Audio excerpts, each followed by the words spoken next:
And out here, there's a lot of freedom for Mills behind. Beattie's going on his own. Kevin Beattie, a name that echoes through the stands of Portman Road, a legend of Ipswich Town whose strength and skill made him a colossus on the pitch. But his journey was also one of controversy, personal battles, and a tragic end that cut short his time in the spotlight. Hit that subscribe button to delve deeper into the lives of sports legends. Today, we explore the complex story of Kevin Beattie, the triumphs, the trials, and the legacy of a footballing icon whose impact extended far beyond the football field. Kevin Beattie's journey to footballing greatness began in the rugged landscapes of Carlisle, Cumbria, where his passion for the sport ignited amidst the cobbled streets and local parks. From a young age, Beattie's imposing physique and natural athleticism set him apart. He was a force of nature on the pitch, his strength and determination evident in every tackle and header. At the age of 15, Beattie's talent caught the eye of scouts from Ipswich Town, a club on the rise under the guidance of legendary manager Sir Bobby Robson. He made the move to Suffolk, leaving his hometown behind to pursue his dreams of professional football. Beattie's progress through the youth ranks at Ipswich was swift. His powerful presence and commanding aerial ability made him a standout player. He quickly earned a reputation as a fearless defender, his tackles leaving a lasting impression on opponents. In 1972, at the age of 18, Beattie made his first team debut for Ipswich Town. His impact was immediate. He slotted seamlessly into the heart of the defense, his strength and composure belying his young age. He quickly became a fan favorite, his commanding performances earning him the nickname The Beat. Beattie's early success was a testament to his natural talent and dedication. He was a gifted athlete, possessing a rare combination of physicality, skill, and tactical awareness. He read the game with intelligence, anticipating danger and snuffing out attacks with precision. His performances for Ipswich attracted attention from the England national team, and he earned his first cap in 1975. Beattie's international career, however, was hampered by injuries and inconsistent form. Despite this, he remained a key figure for Ipswich, his presence at the heart of their defense, a source of stability and inspiration. The rise of Kevin Beattie was a story of raw talent and unwavering determination. He was a colossus on the pitch, a player whose physical presence and natural ability made him one of the most exciting prospects in English football. His early success at Ipswich Town foreshadowed a career that would be marked by both brilliance and controversy, a journey that would solidify his status as a club legend and a cult hero among fans. Kevin Beattie's reputation as a footballer extended beyond his undeniable talent and skill. He was known as the Hard Man of Portman Road, a moniker that reflected his uncompromising style of play and his willingness to put his body on the line for his team. Beattie's physical presence was imposing. Standing at 6'2" and possessing a powerful physique, he dominated aerial duels and intimidated opponents with his strength and aggression. His tackles were legendary, often leaving opposing forwards crumpled on the turf, questioning their decision to venture into his territory. This aggressive approach, while effective in disrupting attacks and securing possession, also drew criticism. Some saw Beattie's tackles as reckless and overly physical, bordering on dangerous. He was accused of putting opponents at risk with his challenges, and his reputation as a hard man grew with each crunching tackle. One particularly controversial incident occurred during the 1974-75 season in a match against Stoke City. Beattie's tackle on John Ritchie resulted in a broken leg for the Stoke forward, sparking outrage among the opposition fans and raising questions about the legality of his challenge. In the return fixture later that season, the tension was palpable. Beattie's mere presence on the pitch seemed to ignite the crowd's anger, and when his teammate, Alan Hunter, broke the leg of another Stoke player, the blame was squarely placed on Beattie's shoulders. He became a target for the opposition fans, their chants and jeers echoing through the stadium. Beattie's physical style of play was a product of his era. In the 1970s, football was a more physical and unforgiving game. Tackles that would be considered reckless today were often seen as part and parcel of the sport. Players were expected to be tough, to stand their ground, and to intimidate their opponents. However, even in that era, Beattie's aggression stood out. He was a fearless competitor, unafraid to put his body on the line and push the boundaries of acceptable physicality. His tackles were often on the edge of legality, leaving opponents bruised and battered and fans questioning his intentions. Beattie's reputation as the hard man of Portman Road was a double-edged sword. It earned him the respect of his teammates and the admiration of some fans who appreciated his uncompromising style. But it also drew criticism from those who felt his aggression crossed the line and tarnished the image of the game. Despite the controversies, Beattie's legacy as a fearless and dedicated player remains strong. He was a key figure in Ipswich Town's golden era, his contributions to their success undeniable. His physical presence and unwavering commitment to the team made him a fan favorite and a legend of the club. However, his reputation as the hard man also serves as a reminder of the complexities of his career and the evolving nature of the game. Kevin Beattie's life after football was a stark contrast to the glory days on the pitch. Financial struggles and poor decisions led him down a path that tarnished his reputation and brought him into conflict with the law. In 2012, Beattie was convicted of benefit fraud, a charge that shocked fans and cast a shadow over his legacy. Beattie had fallen on hard times after his retirement. Injuries sustained during his playing career limited his work opportunities, and he struggled to manage his finances. He began claiming disability benefits, stating that he was unable to work due to his physical limitations. However, while claiming these benefits, Beattie was also working as a radio pundit for BBC Radio Suffolk, providing commentary and analysis on Ipswich Town matches. This employment, which generated income, contradicted his claims of being unable to work. The authorities were alerted to the discrepancy, and an investigation was launched. Beattie was subsequently charged with benefit fraud, accused of falsely claiming benefits while earning a living through his media work. The case attracted significant media attention, with Beattie's fall from grace making headlines. He pleaded guilty to the charges, expressing remorse for his actions and acknowledging that he had made a silly mistake. He was sentenced to a community order and ordered to repay the benefits he had falsely claimed. The benefit fraud conviction tarnished Beattie's reputation and brought unwanted scrutiny to his personal life. It was a humbling experience for a man who had once been a revered figure in the footballing world. The incident highlighted the challenges faced by many former athletes in navigating life after retirement and managing their finances. Beattie's conviction also sparked a debate about the adequacy of support systems for retired athletes. Some argued that more should be done to help former players transition to new careers and avoid financial difficulties. Others maintained that Beattie's actions were his own responsibility and that he should be held accountable for his mistakes. Despite the controversy,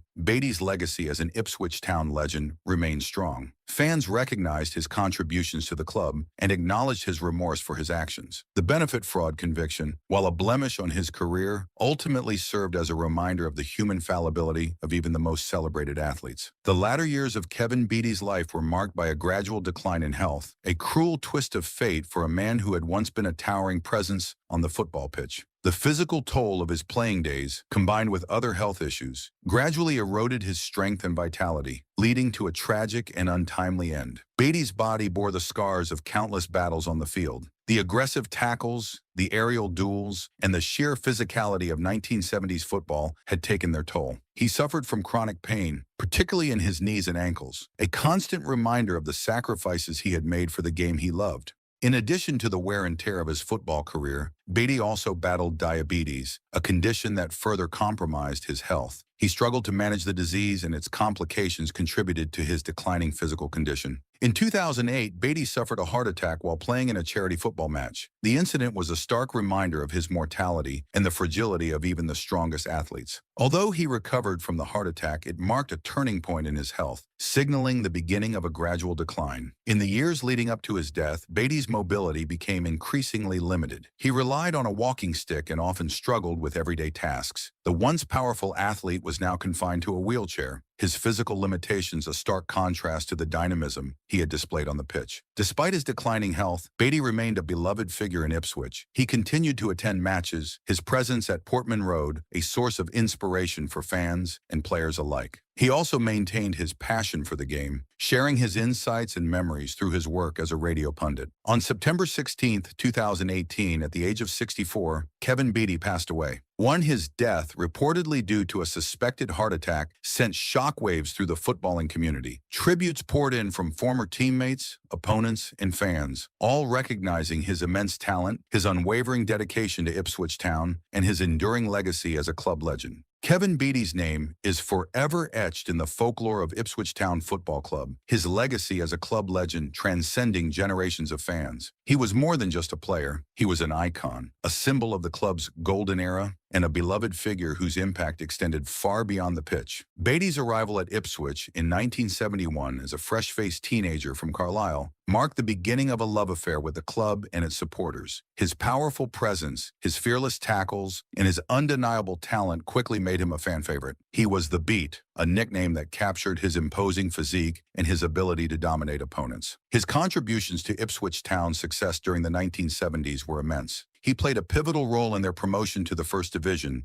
and their subsequent consolidation as a top-flight team. His defensive prowess, his aerial dominance, and his ability to read the game made him a cornerstone of the team's success. The pinnacle of Beattie's career came in 1978 when Ipswich Town lifted the FA Cup, defeating Arsenal in a memorable final at Wembley Stadium. Beattie's performance in that match was nothing short of heroic, his commanding presence at the heart of the defense instrumental in securing the club's first and only FA Cup triumph. His individual brilliance was also recognized that year when he was named both the PFA Young Player of the Year and the FWA Footballer of the Year, accolades that cemented his status as one of the most talented and exciting players in English football. Beattie's connection with the Ipswich Town fans was unique. He was one of their own, a local hero who embodied the spirit of the club and the community. His down-to-earth personality, his humor, and his genuine love for the club endeared him to supporters who chanted his name with adoration and celebrated his every success. Even after his retirement, Beattie remained a beloved figure in Ipswich. He continued to attend matches, his presence at Portman Road a source of inspiration for both players and fans. He also worked as a radio pundit, sharing his insights and passion for the game with listeners. Beattie's legacy at Ipswich Town extends beyond his achievements on the pitch. He was a true ambassador for the club, embodying its values and connecting with the community in a way that few players have ever done. His impact on the club's history and culture is undeniable, his name forever synonymous with the golden era of Ipswich Town football. Kevin Beattie's journey was one of triumphs and tribulations, a testament to the complexities of a life lived in the spotlight. He was a footballing icon, a colossus on the pitch whose talent and passion left an indelible mark on Ipswich Town. While his career was cut short, his legacy as a club legend and a beloved figure in the community will endure. What are your lasting memories of Kevin Beattie? Share your thoughts and tributes in the comments below. And if you were touched by this story, please give this video a like and subscribe to our channel for more inspiring and poignant stories from the world of sports. Hey, congratulations to this Everton squad. Barry Horn, first of all, you've got the base of the cup with you here. Yeah, I got the short straw, yeah. Magnificent second half. Yeah, it was a much better second half performance. Backs the wall a little bit in the first half, but we defended well. The back four Neville did magnificently again, and we just managed to hold on.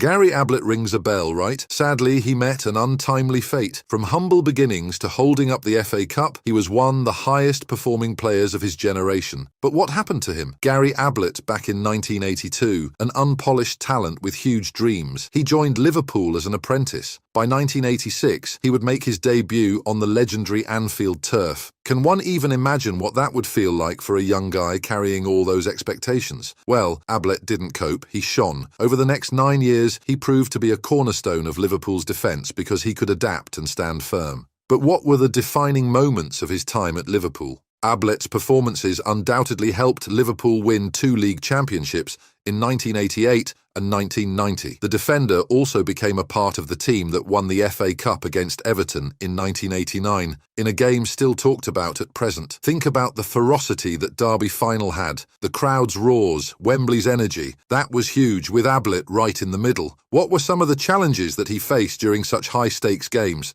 How did he maintain his nerves? Then, in January 1992, Ablett did something no one might have predicted. He crossed the city to join Everton. The rivalry between Liverpool and Everton is intense, nearly tribal. How did Ablett handle the switch? What ran in his mind while trading Liverpool's red for Everton's blue? It had to be a mix of excitement and nervy energy. However, he confronted it with all the class that so characteristically adorned his playing career. Did he suffer any backlash from fans at all? And how did he win over the Everton faithful? At Everton, although Ablett played, he was good at that. He made 156 appearances, winning the FA Cup in 1995, and is one of the very few players to have won the trophy with both Merseyside clubs. Countable for many players, it's very unique, which really cemented his legacy within football history. What were some of his standout performances during his time at Everton? How did he fit into their overall success? Ablett's career did not stop there. Each move added another chapter to his tale. He finally emigrated to the United United States and retired,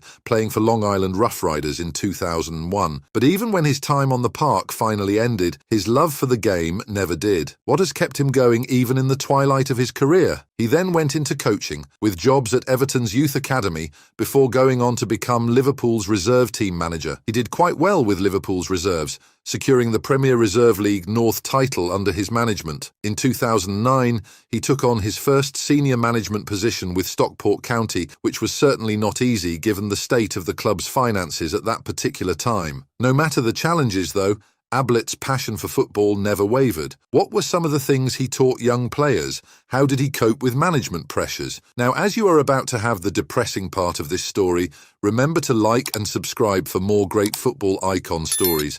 Another turn in Ablett's life came when he was diagnosed with non-Hodgkin's lymphoma, one of the dreaded blood cancers. The news hit him hard. It did to his family and the football fraternity in general. Where do you start with news that changes your life like that? The fatality rate alone for lymphoma is quite unsettling. Gary knew his fate was sealed, but he held on with a smile.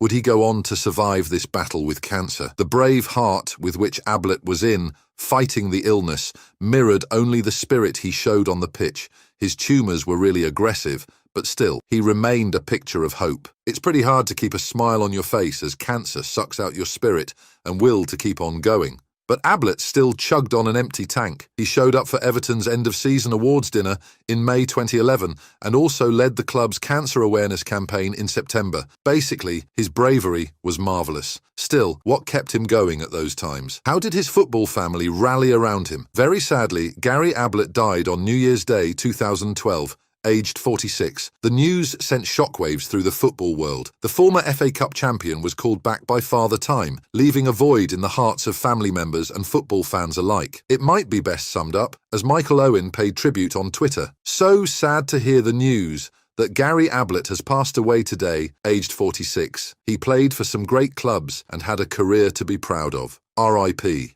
This regard in which Ablett was held was underlined by the precautions taken at his funeral. This was held at the Liverpool Anglican Cathedral, where hundreds of football legends turned up. It opened with the Liverpool anthem "You'll Never Walk Alone," and it closed with the theme from Z-Cars, Everton's matchday tune. But what was the tempo at the funeral? The hearse arrived loaded with floral tributes, including one red and white wreath spelling out the word Dad. More than 1,000 people came, many of whom were wearing scarves from Liverpool and Everton, a quite touching tribute for a man who united that fierce Merseyside divide. Messages included the ones from his family, especially one telling him, "I'm going to miss you and that smile so much. All my love, your little princess, Scarlett XCX." Gary Ablett's career was marked by hard work and quiet excellence.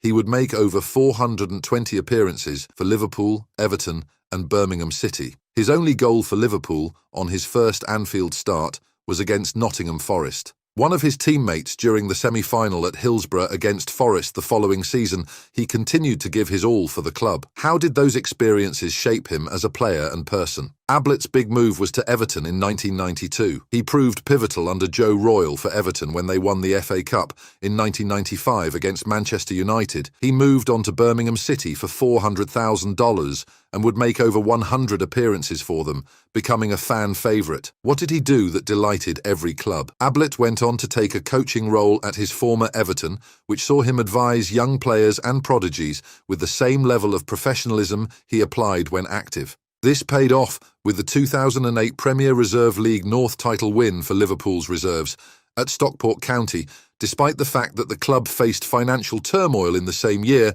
and later got relegated.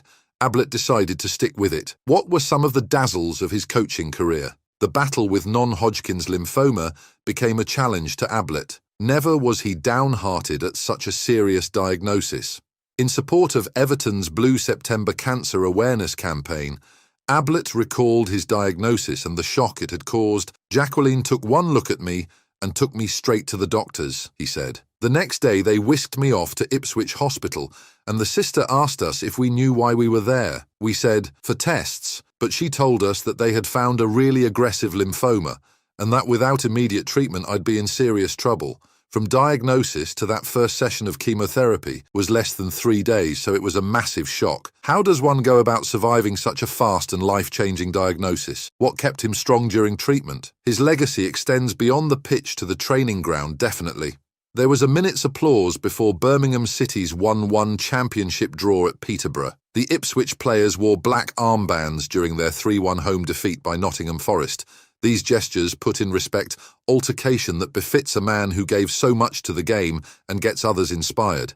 These gestures kept alive the memory of his existence. However, Gary Ablett was far more than just a footballer and inspiration, a mentor. His life story is one of struggle, patience, and cool-headedness. As we remember Gary Ablett, what comes to our mind is the figure of a man standing against almost every challenge through extraordinary strength of mind and will that has left behind heart-touching impressions in the fancy world of football. His story shall live on to inspire future generations that one man can make a difference in this beautiful game. How should he be remembered by future players and fans? What have we learned from him, his life, and his career? Consider the life of Gary Ablett, the journey of a man who gave everything on the pitch, inspiring so many players while fighting his greatest personal battle with courage. His legacy lives, and his story shall be told to generations. That's it for this one. If you're a fan of footy legends, check out our video on Ray Wilkins. It's worth the watch.